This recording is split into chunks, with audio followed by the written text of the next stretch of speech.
ඔබතුමා සඳහන් කළා මේ රජයේ මූලික අරමුණ වෙලා තියෙන්නේ ජනතාවගේ ජීවන බර සැහැල්ලු කිරීම කියලා.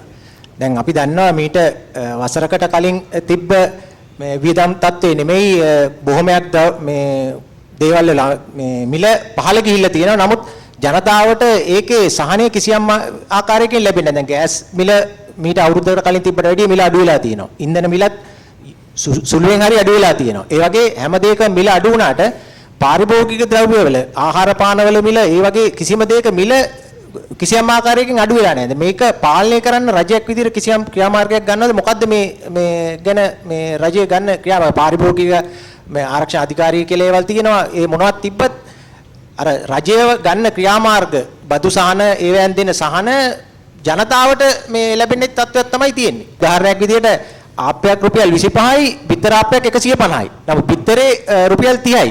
එතකොට ඒවා බලන්නේ නියාමනය කරන්න මේ රජයේ තියෙන ආයතන ක්‍රියාත්මක වෙන්නේ නැති තත්ත්වයක් තමයි තියෙන්නේ. හොඳයි. නොලැබෙනව නෙවෙයි නේද? සාමාන්‍ය වෙන්නේ මිල වැඩි වුණාම කරන සාකච්ඡාව මිල අඩු වුණාම එන්නේ නැහැ.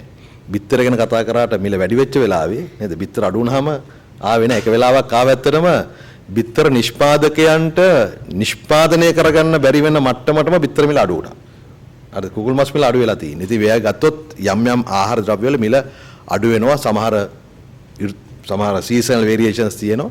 ඒ වගේ අපි බලාපොරොත්තු වෙනවා ජනාධිපතිතුමා ආයවැය කතාවේදී කිව්වා වගේම අප්‍රේල් මාසයේදී උත්සව සමය ඉලක්ක කරගෙන සැලකිතු සහනයක් ජනතාවට ලබා දෙන්න.